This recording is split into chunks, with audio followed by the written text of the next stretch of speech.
Watch you rise, watch you fall. Now I'm about to break. Face the pain, no escape. Can you step to this? Face the pain, no escape. Can you step to this? Face the pain. Face the pain, no escape. Can you step to this? What's going on, everybody? Welcome to another episode of the Fixed Fights podcast with Kurt and Ben. You're going to be seeing some different faces today. Well, one different face. Ben and I are joined by Bob Voss and Pat Plumb. It is UFC 261 fight week. They're doing it big, so we're doing it big as well. Gentlemen, how are you? Can't complain. Doing better now. Yeah, we did have some technical difficulties on the first go around about this show, but we are good now and we're ready to talk MMA. A lot happened this past week, so we're going to break a little bit of that down before we get into UFC 261. I got to say, I'm really enjoying these full fight weeks. We got one championship that has been, I guess, leading us into the fight weeks on Wednesday night, attracting about 7 trillion viewers every Wednesday. We got Bellator back. PFL is actually coming back this coming week. MMA is in full swing. Really quick, let's talk a little bit about this Bellator event that happened this past weekend. It was Bellator 257, the continuation of the light heavyweight tournament. Let's talk about these 2 light heavyweight tournament fights. First off, Corey Davis gets a big win. Looks really, really good doing it. What are you guys' thoughts on that fight? Corey Anderson, I assume, but you said Corey Davis. Just mixing yeah. You got Phil Davis on the mind. Corey Anderson. Yeah. Although together they'd be unstoppable. Yeah, right? I know. I know we just had this discussion, but for me, it's surprising that I went from a couple years ago thinking Corey Anderson was jokingly good because we all kind of knew he was not a super exciting light heavyweight, and we knew he was good, but it's kind of a joke. Corey Anderson's going to be the next champion, yada yada yada. But now with these back-to-back finishes, and I know Melvin Manhoef isn't a huge feather in his cap to finish him on the ground, but this fight, the way he looked, I think Corey Anderson is pretty fucking good. I'll agree. He's pretty good. He's good. He's good. I know this is going to be repeated this time. Hoping not to have major echo. Obviously, technical issues are on my end, but I really like Corey Anderson. I've always thought he was so good. He actually does what he's supposed to, which most light heavyweights don't. They trust their power. They trust all their craziness. He actually learned how to strike in combination, mix in takedowns, move laterally, which is astounding for most light heavyweights, but eventually his chin might catch up with him. This has been his biggest issue. Luckily for him, there's really only probably 2 to 3 guys in this tournament that I'd worry about him facing with the chin. So, but he definitely has gotten much better, because I agree. It was much more of a joke before, whereas now it's actually a viable option. I think Ryan Bader is probably one of those guys, unfortunately for Corey Anderson. Yeah, and that's next up for him, is that? Yeah. So, I don't know. Corey impressed me, though. I mean, I touched on it before. His ground and pound has just got it's his strength. It's what he relies on. But it always just impresses me. He can create those little spaces to feed those elbows and stuff like that. I enjoy watching Corey. He's been a lot more aggressive through these 2 Bellator fights. His wrestling looks good. His striking actually looks pretty damn good in this fight as well. He's working behind the jab pretty well. Yep. And then when he gets you down, he generates a lot of power. He's actually looking for the finish. He looks really good, and it sets up a really interesting fight with Ryan Bader. I just kind of wish they'd not show him on the camera. Take that a little bit away from him after he wins, because he looks extremely ground and pound. Yeah. It was kind of a circus between Corey screaming and Ryan Bader being on camera with 2 black eyes. It was a bit of a circus. Yeah, their interaction was a little bit awkward too. But hey, man, Corey gets a big win, and then the champ Vadim Nemkov beats Phil Davis in the main event. Did what he had to do. I think that's always going to be a pretty evenly matched fight for the both of them. I thought Nemkov looked pretty good. I thought his cardio looked a little bit better than the last time that these 2 fought. And then that sets him up with the winner of the upcoming Yoel Romero Anthony Johnson fight. It's the real Bellator's people's main event of the year, probably. right? Like that's the one we're all thinking about in this That's it. tournament. Absolutely. And Really, you get whoever some wins big- it. Yeah. Yeah, I gotta say, man, Bellator is looking good. Showtime product looks good.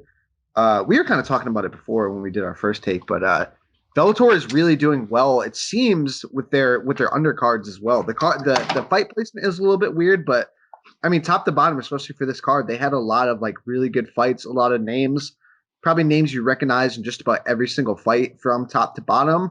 So yeah, very, very good stuff coming out from Bellator.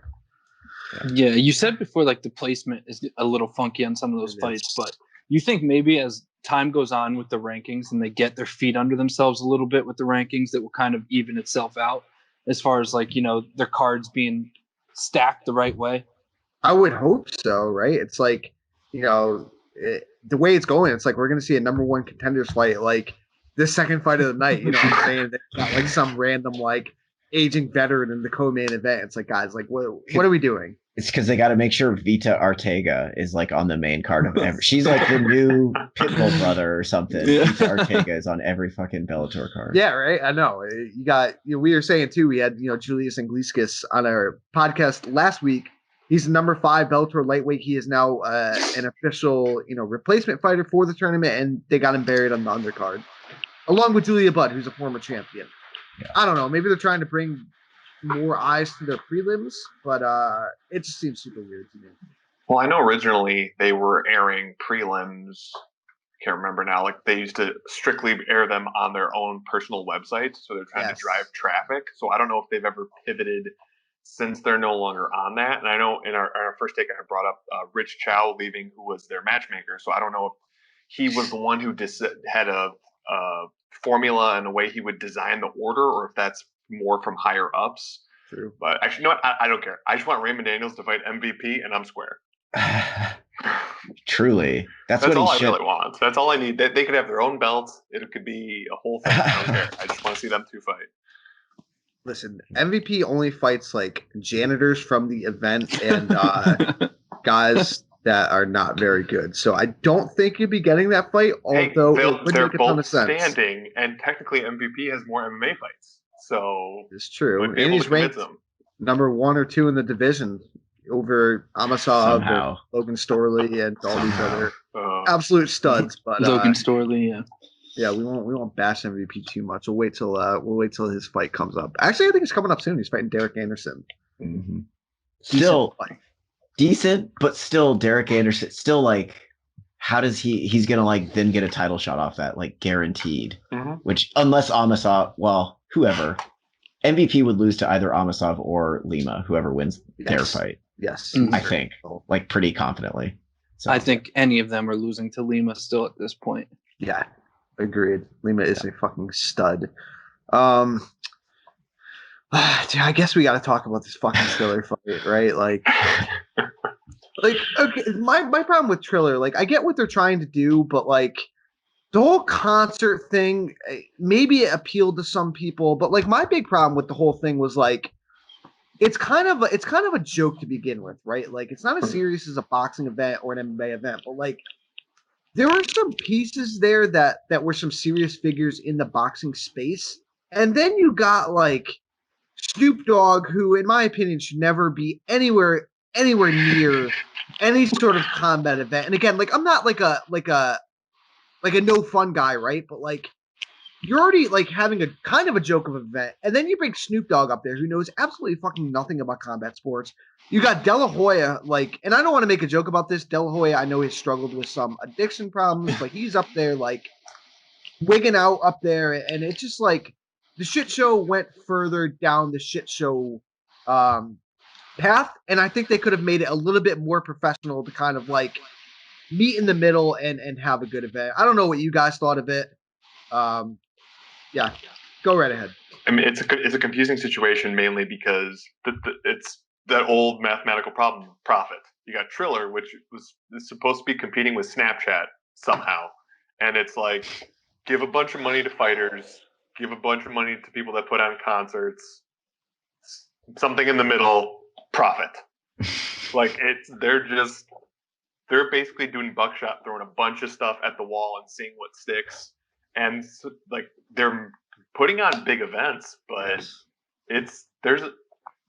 I'll put it this way: there's not a single story going through at an event. There's not an undercurrent of like, hey, this is what's happening. It's just like if you feel like you're on ecstasy watching a single event. but I feel like that's just a sign that we are not its target audience, because we are grown-ass adults, and its target audience doesn't have an attention span to think of storylines from contenders and all this shit that we care about. Like I didn't watch it, unfortunately. I just did the every video everywhere of Ben Askren getting knocked out was all over. I couldn't miss it.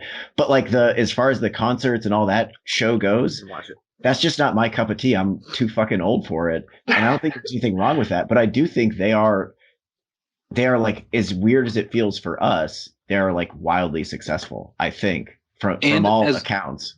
As weird as we felt watching it or watching the clips, whatever it is, imagine how weird Ben Askren had to feel being there. From the performances in the zoo to the live commentary during the fights, because even that UFC fights in the Apex and stuff, you can hear the corners, you can hear the commentary, the fighters can hear the commentary live. Now this Triller situation, they're all hammered, they're all smoking weed on the show too, they're screaming insults at Askren as he's fighting, pretty much.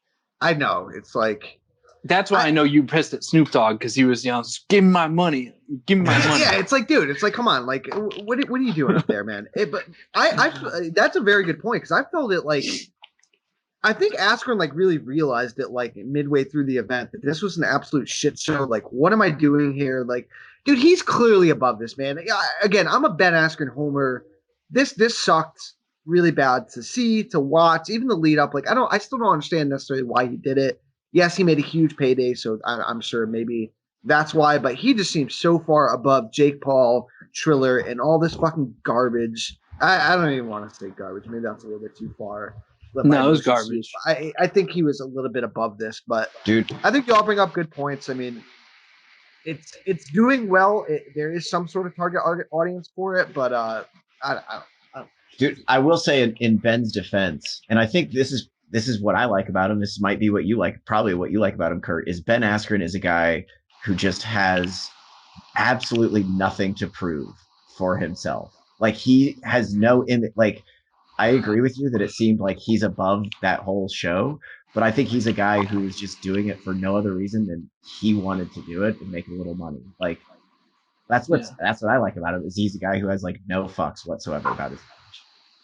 No, and at the end of the day, he's still going to go back to like the Aspen Wrestling Academy and be a god in the wrestling world, So, I mean, I just want to see him get out now before this goes too far. And you get between Jorge, then even the Maya fight, getting choked and conscious, to this. Like, I just want him to like go back and just live like a fruitful life in the wrestling world. Well, I mean, he went from like a mythical MMA figure to like, now you're getting slept by fucking Jake Paul with Snoop Dogg screaming, and I don't know. Hey, listen, man, Al Bernstein was having a drink on the broadcast, so maybe it's not as bad as you think. That's like a boxing lifer up there, like cheersing Snoop Dogg and fucking taking bumps with fucking Oscar Delaware. You know what I'm saying? Oh man, you guys got anything else on that fucking Triller card? Nope. Nothing that I want to say. So Frank Mir, actually, you know what? Frank Mir looked pretty damn good. Surprising. Yeah. I don't know if anyone caught the Frank Mir fight, but yeah, I caught clips after the fact. He looked pretty good. Better than I thought. I'll put it that way. Better than I thought. Yeah, he looked good. Better than we thought. I think that's fair. That's fair. He then this is the last thing we should even talk about the Triller fight, but then after the fact, him and Oscar were going. Well, he just had a comment on everybody.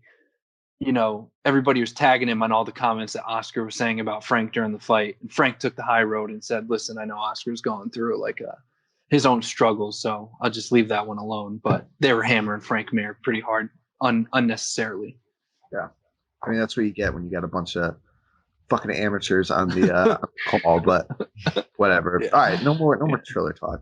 Well, Let's move wait a on. second. Wasn't Sugar Sean there? I thought I saw some pictures. Wasn't he at the event? There you go. He was. He is the target demographic for Triller. Yes, should be there from exactly. AAA. He should Yes. be there all the time. Should wear all the swag. It's like that is their target audience right there in a nutshell. Yeah. Wow. He is Triller. Sugar Sean O'Malley is like Triller incarnate. Just You he's should good at Box that MMA fighting. Davidson dork. That's That'd work. Set it up. Yeah, so Sean O'Malley is the face of Triller. Yes. Yeah. Yes. All right. Let's move on to the big event this coming weekend. It is UFC 261. There is 3 title fights up for grabs. The main event, a rematch between Kamaru Usman and Jorge Masvidal. I gotta say, like, as big as this card is, as big as this main event is, right? There hasn't been a lot of, like, I don't think necessarily buzz or I feel like enough promotion behind it. Like, I feel like they haven't gotten these guys like jawing at each other. You know, there is a lot of heat. They haven't really gotten Masvidal on the mic all that much. You guys feeling the same vibe here? Totally. I feel like this is a difficult story to tell. Like usually rematches kind of, you know, it's either it was a fluke finish and we need to really figure out who's the best, or it was a really, really close fight or people disagree with the decision. And this is neither one of those here. And there is some sort of bad blood in terms of, I guess, Masvidal continuing to talk shit, but that's kind of a difficult story to tell and promote, right? Like if you're a casual fan, like it's hard to understand why they're fighting again.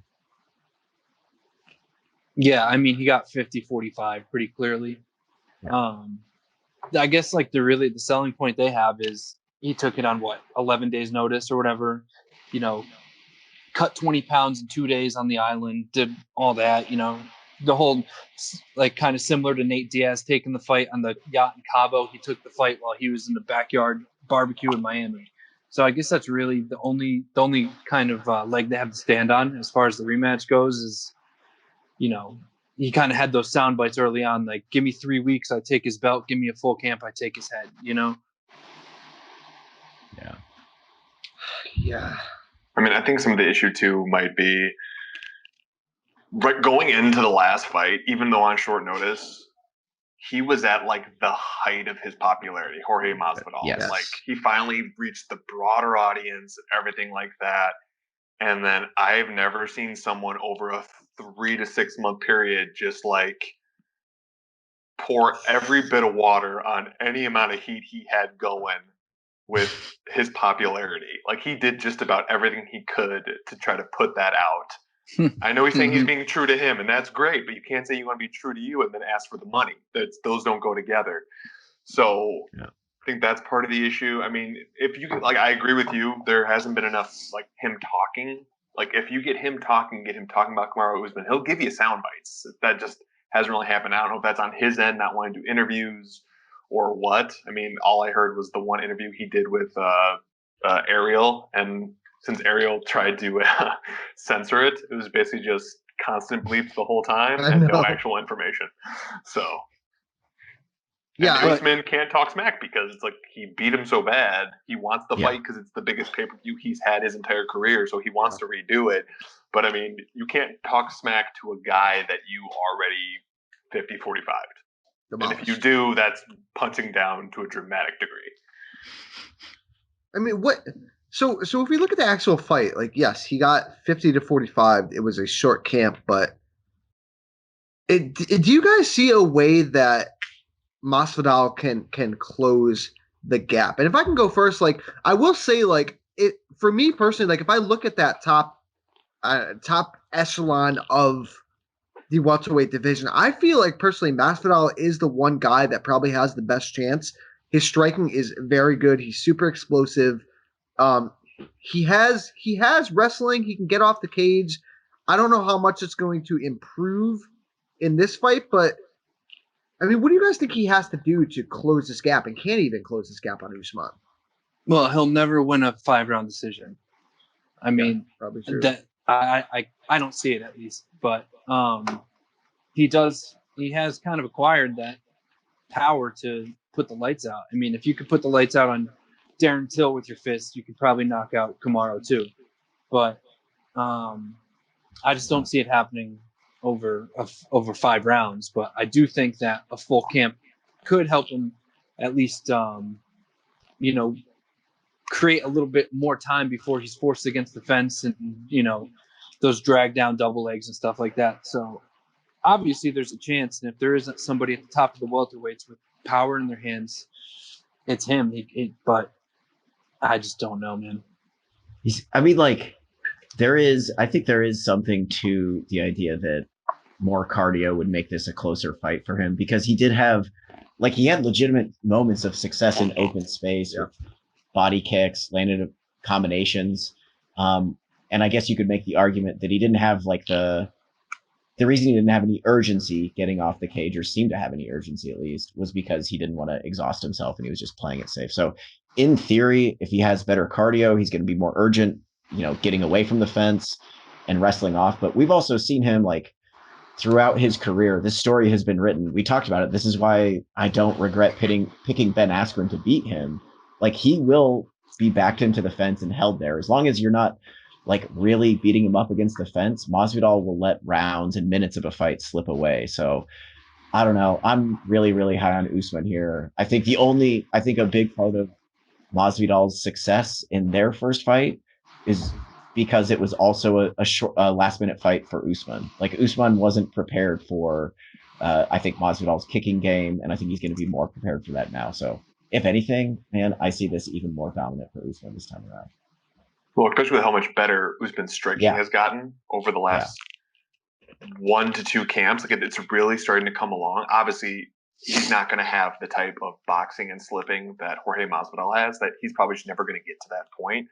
But I agree with both of you. It's he's not going to win the decision. So I think his best chance is not even trying to win rounds, trying to go for the kill, even if it's for a 30-second snippet of each round. Because if he can land flush because one thing he does really well is once he gets you hurt, the rapid fire punches to finish you off. So he's not going to win a decision. He's probably not going to win many rounds unless he really rocks them. So it's every time you have him in open space or you have an opening, you just have to go 100% for broke, and cardio can't help with that. So he has a chance. I don't even want to say it's a puncher's chance. It's a finisher's chance, we'll put. So it's there, but I mean, Usman with increased striking and game-specific planning just for Jorge might make the openings that he had in the first round just that much smaller. First fight, rather. The thing is, Usman gets hit pretty often too. He's very hittable, but also his chin is fucking great, man. I don't think we've ever seen him rocked or his stumbled. Composure. He's got great composure. His cardio is fucking awesome. Yeah. I was gonna say Burns hurt him, I feel but it was immediately he was fine again. His composure and focus is kind of unworldly, I think. But he doesn't really guard his body much. It's one thing that no one ever really brings up on him. And Ben, you had that good point of Jorge landing those body kicks. That's for some reason something that no one has consistently thrown against him that could help. I mean, he's a cardio machine, so I'm not sure about how much taking of the wind out of Usman you're going to do. But it's something he's always been susceptible to is those body shots. And when you are in close, no one wants to get in close because he'll get you in the clinch and then take you down. But those body shots have always been open on him. I don't know what they would do long term because no one's tried that game plan, but at least it's open there. Yeah. I don't know. I think this is really going to be tough for Masvidal. And he's kind of at this point where like you were saying, Bob, it really fell off a cliff and fell off a cliff fast. The come up story was great after all he went through and to get to that top. But then dude, I mean, he literally just like you said, I've never really seen anyone fall off so fast, with the people. And now he's in a rematch. If he loses this fight, I don't know if he's going to step another title shot. I mean, there's still going to be some big fights out there, but it's a big moment for Masvidal and for Usman. I think it's just kind of stay the course. I think people are really coming around, myself included, to Usman. Dude, I mean, Usman is legit one of the best pound for pound fighters in this sport. He has gotten so much better. He can do it all. Personality wise, obviously he's not Jorge Masvidal, but fighting wise, dude, Usman is the total package. And we can't really, the real reason why this rematch is happening is because the first one touched 1 million buys. Yeah. That's the real reason it's happening. But like we were talking about, Jorge's climb to the top, that was such a gradual climb from what came first. He knocked out Cerrone twice in one fight. Then you had Darren Till, the aftermath with Leon Edwards and back, knocking out Askren. So that was just like a perfect year and a half that like nobody could ever imagine putting together, and then Nate Diaz, with crown that on top of it. It's like it was everything. So that all you can't imagine, so like to see him kind of fall down a couple steps, like you couldn't really recreate that twice. And everyone kind of knows what he did. Like I don't want to say he put his foot in his mouth at any times because everybody's got their own opinions that they're entitled to, but what he did to kind of, and it's not a fall from grace at all, but what he did to kind of put himself on the back burner a little bit, I mean, is anyone going out on a limb picking Masvidal here, or are we all picking Usman 50-45 again? I kind of think Usman gets him out of there. Wow. Okay. Wow. I mean, the beating he put on Gilbert Burns, like we're seeing more confidence in his hands. Don't forget, this is like what now his third fight with Trevor Whitman. Yeah. So I think we saw a taste of that against Masvidal the first time. We saw what he's capable of this with the second fight against Burns, and now, I wouldn't be surprised if he gets him out of there. But I mean, Masvidal is super hard to finish. That would be another big feather in Usman's cap. I'm going to just go Usman by decision. I think he just makes it look very similar to the first fight. I think Masvidal might have a couple more moments. But I don't think it's going to look too much different in the end. Same, 50-45. 45. I'll tell you what, similar to when Masvidal fought Diaz, it was one of the things I picked in that fight, and I could see it happening in this one, is a late fight, 4th or 5th round, doctor stoppage due to cut, with all the built-up scar tissue that Jorge Masvidal has, and the fact that Usman has really started to grow, not just in his striking, but in his ground and pound, and started throwing some more elbows, which will do the cut up. So I could see that. I'm not sure he's going to put him out, but I could see a doctor stoppage late in the fight. And I want there to be a finish, so I'm putting that as a cherry on top. But Usman is a big favorite. He's about minus 400 to anywhere from minus 400 to 450. I mean, I think those odds are pretty damn spot on. I think they're fair. The co-main event, I fucking love this fight. I think a lot of people love this fight. And it's gotten some random heat in the last couple weeks. Zhang Weili defending her title against Rose Namajunas. Rose is usually like the quiet type, doesn't really say much, but she had a lot to say these last couple weeks. You guys have any thoughts on what Rose had to say? Do you think she's trying to I don't know, maybe rile Zhang Weili up, get her off her game a little bit, or that's just her talking the talk? So I guess if anybody listening or watching is unfamiliar, Rose Namajunas, in the context of being asked if she has any bad blood towards Zhang Weili, just kind of out of nowhere said, better off dead than red. Basically saying that Zhang Weili is like a communist and Rose Namajunas has all this Lithuanian heritage. I don't think it was calculated at all. I think Rose is kind of a weird girl who probably is like very genuinely like holds strong like identity to her Lithuanian heritage. Apparently watched a documentary and now has these like super strong feelings. I don't know. I don't think she was actually trying to talk shit. I don't think she was actually trying to make a political statement. I think she's like, we know her. Like, how often does she even do interviews alone? She's like fucking Pat Barry.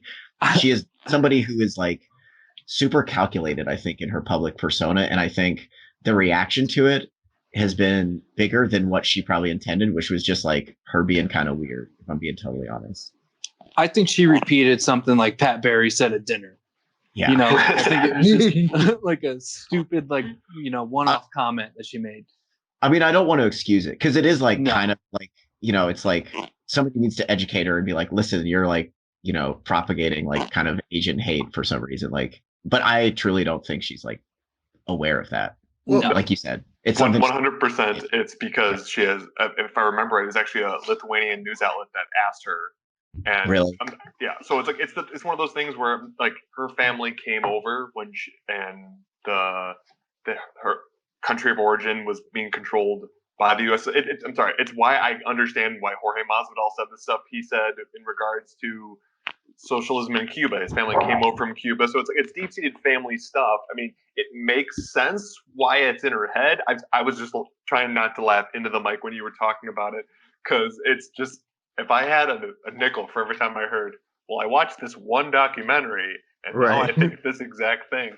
But what I thought was hilarious, and I've seen it on social media, I don't know if you guys have, she's doing this whole thing, better dead than red, which she might very well think all of those things because her family probably went through hell. They probably absolutely did. But then she has hung out so much with Valentina Shevchenko, who Kyrgyzstan in the same time frame was communist. So, and pictures of them holding guns and shooting and training together. And I'm not saying Valentina Shevchenko is a communist. Not that soundbite could get used, but it's just like, I get why she said it. It makes I don't think she should have, but like there's a warped perspective that it makes sense how she got there. Well, it's weird because like Zhang Weili, to my knowledge, hasn't like expressed any sort of like political views publicly, right? Like, well, she couldn't even if she wanted to, though. Like, yeah, true. Yeah, so true. Yeah, it just kind of came like out of left field. Yeah. I kind of like it though. It brings a little bit more heat to a fight that didn't really have, any sort of heat. Like, I don't know.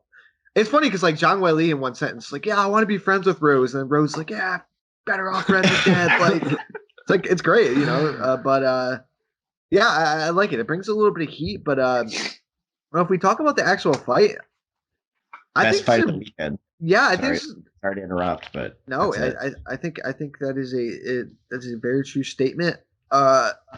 It's a tough one for Rose, though. I think Rose. I don't know. For me, like Rose is going to kind of struggle with, Zhang Weili is so compact. She moves forward really well. She has really tight, crisp boxing.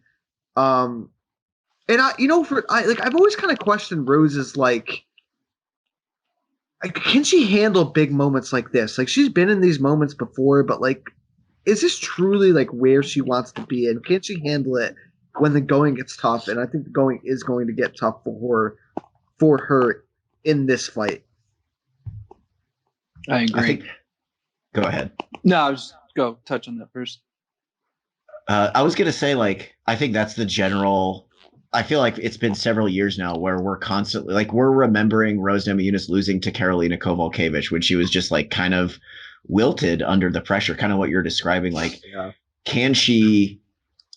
I think that's the general dynamic, like physically, and I think like mentally, she is kind of basically over that hump. Like we saw her in that 5 rounds with Joanna Jędrzejczyk. Like I think that proved to me that she's not going to wilt under pressure. But physically speaking, like you can think back to her loss to Andrade. Like she's fighting in some ways a very similar fighter. Like the same ways that Jessica Andrade could give Rose Namajunas problems are a lot of the same ways, minus the wrestling, but are a lot of the same ways that I think Zhang Weili gives her problems, which is just being like a really hard hitter that can kind of confidently bull her way into you. But I don't want to get too far ahead, but I think Zhang Weili doesn't have the wrestling threat that Andrade posed to Namajunas. No, but I agree as far as her just being an overall powerhouse, coming forward and being very crisp with her strikes. And the only way it's going to turn into a wrestling match is if Rose decides she wants to go that route. But I don't know. I see it. I see the keeping it standing, to be honest.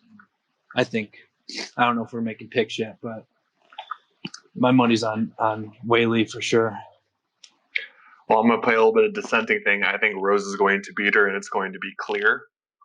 Absolutely. I'm with you, Bob. For a few reasons. I do think this is going to take place on the feet, absolutely. And Weili just had a blood and guts fight with Joanna, an aged Joanna who has been clearly defeated several times, and it was a paper thin decision. Like depending which way you were picking, I did think Weili Zhang. I thought she won, but you could make an argument either way. Whereas Rose had a close fight with Joanna and then clearly beat her the next time out in an all-striking affair. And then on top of that, Rose has that type of just snap decision submission game that she can throw in there that I think might give problems to Zhang if she's the entire time focused just on striking. She may think she's starting to pull away and there's the opportunity for a finish. If there's going to be a finish, it could be on Rose's side.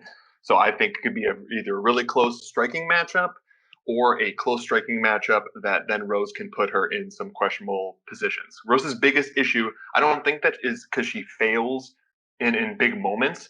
It's that she tries to snatch up big moments, and some of those times it's blown up in her face. Like she's willing to go for the fantastic submission attempt and then get slammed out, or go for like the low percentage move because the other person's not expecting it and then eventually get beat. But I think this long of time with Trevor Whitman, he's really molded her into a consistent game plan fighter. And there is enough now game plan and tape and view on Weili Zhang that I think over the course of 5 rounds, she's going to win it. And I love the fact that she's an underdog here. So that's part of it as well. I was kind of surprised to see that she's, I think it was like plus 185 last I saw. So yeah. Most spots have her about, Zhang at like minus 200, Weili, plus 170, plus 185, I feel like so much of Zhang's like striking game is predicated on her counters, like catch and receive counter, because she's crazy fast and super like confident, doing like one head movement and then coming back with a punch, like is really the basis of her game. But I think if there's anybody who can like stick her on the end of a jab and not eat those counters, it's Rose Namajunas. So, and I do think Namajunas is starting to hit a little bit harder. You saw her like more confidently exchange with Andrade in their second fight. So yeah, I mean, Bob laid out basically a lot of the reasons why I'm going with Namajunas here. I just think I know she's longer. It's not that I think. I know she's the longer fighter, but I think she's also like just going to be able to implement and dictate the range of the fight. I do think it happens basically all on the feet. Yeah, I don't see this fight going to the mat all that much. I'm going Zhang Weili here. I think for me personally, for some reason I just feel like she's a bad matchup. I feel like she's gonna be in Rose's face the whole time, landing hard shots. I think she finishes Rose in the second round. I think she clips her in the first, puts her on skates. Second round comes out strong, gets her out of there, and still. But I think it's a close fight.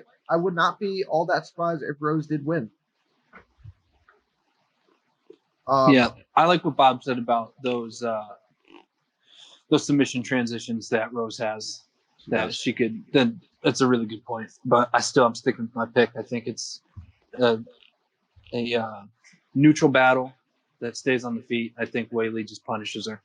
Yeah, I think if Weili can get it to the clinch, she could actually win a pretty big chunk of the fight there. I'm just not sure if she can get it to the clinch. Like before, we all kind of like think of, I feel like Zhang Weili is this like brawler just because the fight we know her the best from was this Joanna Jędrzejczyk fight. But she is like, can be kind of a long rangey kickboxer when she wants to with that. I think her background is in Sanchu and like, she's a good clinch fighter. I just think it's going to be Rose. Well, and that wasn't on display because if there's one person probably in the division that you don't want to lock up with in the clinch is someone as that great of a Muay Thai fighter as Joanna. So it's like that makes sense that if the fight was more at distance. So she might try to go in there against Rose. That's real possible and try to bully her around, which she's shown that she can be. And those are usually the times that she goes for the big transition if she could pull it off. Yeah, we shall see. Definitely think this is probably the best fight of the weekend. The third title fight up. I don't know about you guys, but I'm pretty damn pumped for this. I know Jessica Andrade is a huge underdog, right? But there's not a lot going on at 125. I think Jessica Andrade is the best case scenario here. I think she brings a lot to the table. She's fearless. She has power. She can wrestle. Again, she's at I would say, a pretty significant technique disadvantage. but I don't think she's going to go in there scared. I think she is going to try to get into Valentina's face, possibly land some takedowns again. If you do take Valentina down, you're not out of the woods yet. Valentina has a very sneaky submission game off her back. She's good with sweeps, but I'm personally pretty damn jazzed for this fight. I think Andrade brings a lot to the table that people are not recognizing necessarily. Yeah, I think she brings more to the table than basically all of Valentina's previous challengers. Like, I think Jennifer Maia did bring, and I was beating this drum before that fight, that Jennifer Maia was actually Valentina's like hardest challenger since Joanna Jędrzejczyk, because Maia is like, I don't think she's quite as physical as Andrade, but she is, in terms of her ability to like push forward and like pin Shevchenko against the fence and control her physically. Maia is going to be pretty close to Andrade in that regard. The issue is, I think Maia, like we still saw how that fight went. Like Jennifer Maia won a single round. Like, yeah. I don't think that's a feasible strategy even for Jessica Andrade to have like a crazy heavy grappling based strategy against Shevchenko. No, I agree with both of you. Even if you do get Shevchenko like in a spot that she doesn't like, she's still slick off her back.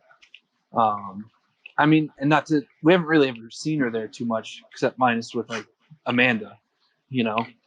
But I still think it's a more exciting fight than her last 10, you know, strawweight competitors. But this fight can be really excited. Oh, yeah. No way I'm picking against her though. Well, I could really I just really see this as a much more violent version of Joanna versus Andrade, because I think she has more pop to it. She could really stick and move laterally and really put it on Andrade. The difference is, I think at 125, I would be really nervous for Valentina in that first like 2 rounds. Yes. With how Andrade can come across. Like she's shown what she could do. She did it to Rose. She lost the first. Like she has that 2 round. Like if you can get past those 2 rounds, it's clear sailing. But up until that point, it is super rough with Andrade coming across. I mean, obviously, Valentina is a really good counter striker and she can move. But I mean, the power's there. So like, I'm not going to not pick Valentina Shevchenko. But Andrade is pretty scary for those first like 7 to 8 minutes. Even though she looks like Dave Franco. I do. I mean, I love that. I think she should change her nickname to Jessica Dave Franco Andrade. Dude, it is.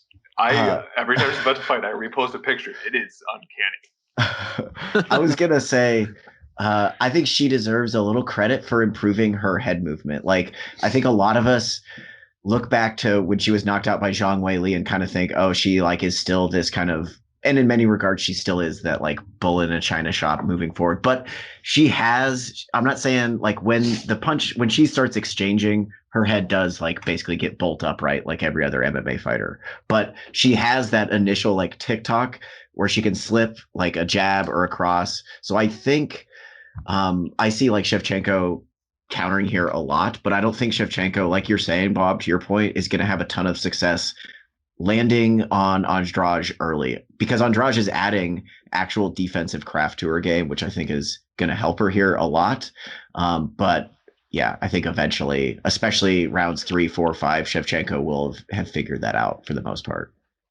Yeah, I definitely think that first and second round is going to be very interesting. If it makes it out of that, yeah, I think Shevchenko is going to get stronger as the fight goes. I'm obviously going Shevchenko. Does she get her out of there? You know what? I'm going to say Shevchenko wins in the 3rd round via triangle choke. I think Andrade is going to come forward, bull her down, get a takedown, and then Shevchenko is just so slick off her back. But I think it's going to be really interesting early. I just think Shevchenko late is going to be too good, too slick, too skilled, too patient for Andrade. She keeps her title. Yeah, I'm rolling Shevchenko decision here. So I think me and Pat have all 3 and still, and then you guys have Rose becoming the This would be her second reign, right? For your Correct. second. Yeah. Yeah. So 2 times. We shall see. Man, all 3 great title fights. If you look at the rest of this main card, it's pretty damn good. Uriah Hall taking on Chris Weidman. Isn't it crazy that Rematch. Chris Weidman, rematch from way back in the day, right? 2011, I think. 2011. It's crazy to me that Chris Weidman has not been relevant since 2015. It's still wild. I still feel like he's not that far off of his title reign and being the man, but he is Because he looks great until he loses. Right. Yeah. Just like Uriah Hall looks awful until he wins. They're the weirdest mirror image of each other that you could ever see. Weidman's just destroying a fight until it gets finished, and Uriah is losing a fight until it gets a finish. Uriah is he's one of the hardest guys to get a read on because like you said, he'll look terrible and then lose, or he'll look fucking like a world beater. It's weird. He is just so damn hot and cold. He's one of those guys that I feel like he can beat almost just about anybody on any given night, and then he'll lose to the guys he is 100% not supposed to lose to. Really, really, honestly, a really hard fight to pick. I kind of lead Weidman just because of my affinity to him, but I don't know. I don't know if you guys have a better read on this one. I think Bob nailed it. I think Chris Weidman wins the first round, takedown, and we're like, holy shit, remember, this guy is a really good grappler. Second round gets an early takedown. Eventually, Uriah Hall looks awful, does not attack off his back at all. There's a referee stand up because Uriah Hall's just hanging on, and there's a minute left in the second round, and we're like, oh my God, Chris Weidman is exhausted. And then Uriah Hall spin kicks his head off. Yeah, wheel kicks him. I was just going to say. Yeah. And then he's I trying to put him in the middle of the cage. I truly think Bob laid it out. Chris Weidman wins. I don't want it to happen, though. I see it happening. I don't want it to happen. I agree 100%. 100%. Why He's going to there during COVID times. That's the real question. Will his dad be there? Yeah, want his dad on the mic afterwards. That's my boy. If it helps, I'm pretty sure his dad's one of the people that doesn't believe in it, so he'll be there. Oh no, yeah, he'll be That's there, no mask on. He's there, no mask, just touching people's faces, kissing, whatever. Look at his face. Yeah, you better believe Chris Weidman's dad is handing out kisses this weekend. The first event back with fans, he's kissing everybody. Dana might actually have to wear a mask for once. Yeah, I don't even think that would make Dana wear a mask. Yeah. And then the opener of the card, Anthony Smith taking on Jimmy Crute. Really fun. Anthony Smith, I mean, dude, the guy just takes fight after fight after fight. Tough fight. Anthony Smith, man, can't fault him for what he's doing, but Jimmy Crute is going to be a tough out for him in this one. Jimmy Crute is on the rise, whereas Anthony Smith, I think, is a bit on the decline. Yeah. And I feel like Jimmy Crute has already taken that one surprise prospect submission loss, right? Because when I saw this, I was like, oh, this looks ripe for Jimmy Crute to be upset as a prospect. And then I looked, I was like, no, I remember he already had that to Misha Sirkunov. Yeah. So he should roll through Anthony Smith, I think. Yeah. I agree. He's just on that slight decline. If this was 2018 into 2019, I mean, even then, everybody he was beating was all at the tail end of their careers. But he did go on Lionheart did have a nice run that kind of is going to be the feather in his hat of his career, get up leading up until that title shot and stuff like that. But now I do think he is on the decline a little bit compared to someone who's an up and comer. Who's really tough matchup. You guys give Anthony Smith credit, though. He's the impetus for all these middleweights trying 205, and he's the only one that really made it look good. It's pretty much all the other ones. He lost that one, lost to Thiago Santos, moved up, and then went on his killer run. Yeah. I think that started mid 2018. And then after him, I think it's Jacare went up. Thiago followed. Chris Weidman briefly. Rockhold. They all were like, well, if he's having success at 205, we killed him. We can go up to 205. Yeah, none of them had any sort of success. No, I don't. It was crazy that it just didn't work out that way. And I agree. Jimmy Crute is part of that next generation of light heavyweights. He should absolutely win this. But yeah, I mean, give it to Anthony Smith, man. The dude can take a beating, and in a 3-round fight, he is tough to handle. Yeah. I think he's not made for 5. I don't think he is, just because at some point the damage does add up. In a 3-round fight, man, he's tricky. Like I really like Jimmy Crute here, but I think the odds on him is like almost minus 200. Like, Yeah, I really like Jimmy Crute, and I think he should absolutely style on him. But I mean, Anthony Smith can be a really tricky out. He's got that veteran savvy for these young guys and can put it on him if he needs to. Yeah, agreed. Anything you guys like on the undercard? I mean, there's some decent fights leading up to the main event. I love Brendan Allen versus Carl Robertson, but that's because I think Brendan Allen's just going to look phenomenal. I like Brendan Allen a lot. I think he's just going to take him down and sub him inside of like 2 to 3 rounds, and he's just going to look like a world beater. These are kind of light prelims. I feel like they are. I mean, this is a pretty much blockbuster main card, but yeah. Well, you don't want like 3 debuting Chinese fighters? Oh yeah, what the hell, man? That is bold. This was almost China versus the world, but then they couldn't bill it as that because Rose Namajunas ruined the entire marketing. This is Pat Sabatini of getting his arm destroyed. Is that Pat Sabatini? Is that the same guy I'm thinking of? Yeah. Oh man, this guy. Although I like to see call him him in the the Sabbath UFC. Martini, but that's my own thing. The Sabbath Martini.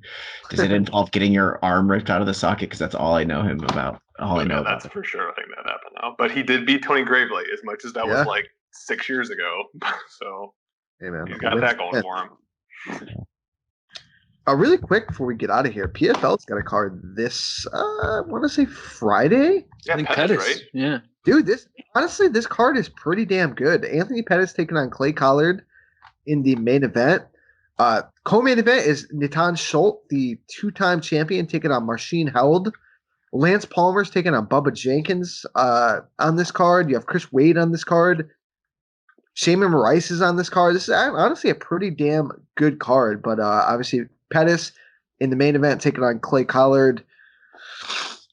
I want to say Pettis is going to win, but Clay Collard's freaking tough, and Pettis, you don't know how much juice he has left. Like, I want to say he has enough juice to win a title in one of these off promotions, but PFL's got some damn good fighters.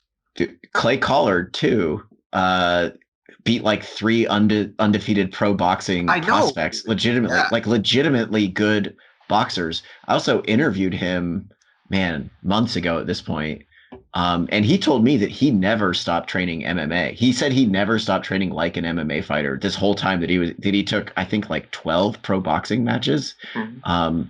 He was still doing jiu-jitsu. Like, I know the odds are like really wide on that fight, but yeah, I think they're a little bit wide, honestly. I'm a huge Pettis guy. Like, I saw him win the title in Milwaukee live. Like, I am all in on Anthony Pettis for every fight, but this is Pettis this can't box. Upset City. No, yeah, I don't want to be that guy. But Pettis can't box, and he also can't move his head moving backwards. So any Pettis can strikes grapple, though. always hit him in the head. Always. I could see Pettis taking Collard to the mat here because Pettis can. I hope he does. Otherwise, I'm not. I think Collard can do something if he decides he wants to box them. Pettis is that guy that did Taekwondo for so long that his kicks are phenomenal. He started training hands later, but in a fight, it never clicks. In the training room and hitting mitts, he can do it all. But when he's in a fight, he goes right back to not throwing his hands or moving his head. He's just so used to keeping the speed with his legs. So I agree. He needs to take it down, and I think he can get a sub, absolutely. But fight at your own risk on the feet. And then I'll watch any Lance Palmer fight. I'm a Lance Palmer homer and have been for like a decade. So I'm all in every time the party fights. Yeah, if you want to throw that fight way back, there was a bracket in was it like 2000? Flow Wrestling actually did a documentary about this. It was called like the best bracket ever. NCAA bracket, and Lance Palmer and Bubba Jenkins were in the same bracket. They've wrestled before, so there's a lot of backstory to this one. And then dude, honestly, Natan Schultz versus Marston Held, dude, I love that fight. Natan Schultz is like criminally underrated, and Marston Held is just like. She's an OG, right? Dude's been leg locking guys forever. PFL coming in with a bang, man. Again, you got ONE FC on Wednesday. Who's John Lineker's fighting? You got UFC, the big one on Saturday. PFL on Friday.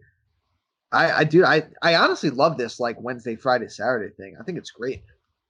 Yeah. Sunday evenings too. Submission Underground. If you want to watch some grappling, I recommend muting Chael, but I love Chael. It's just him.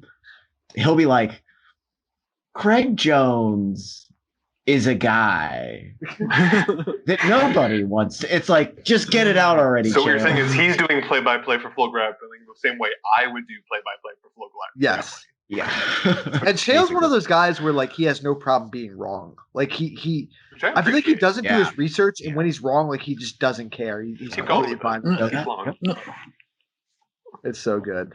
All right. You guys got anything else to get off your chest? I think we kind of covered it all, man. No, man. I'm good. Again, appreciate you guys hopping on the show, Pat and Bob. We're going to be back this Friday with our Best Bets episode, giving you guys a look into how to win some money on this weekend's cards. Remember, you got one FC or one championship coming on Wednesday night, PFL on Friday, UFC 261, the pay-per-view on Saturday, and then Chael Sonnen on the call Sunday night, Submission Underground. A lot of stuff going on this week. We appreciate you guys listening. Please give us a follow wherever you listen, Spotify, YouTube, SoundCloud, iTunes. Enjoy the fights. We'll talk No to y'all escape, soon. can you step to this?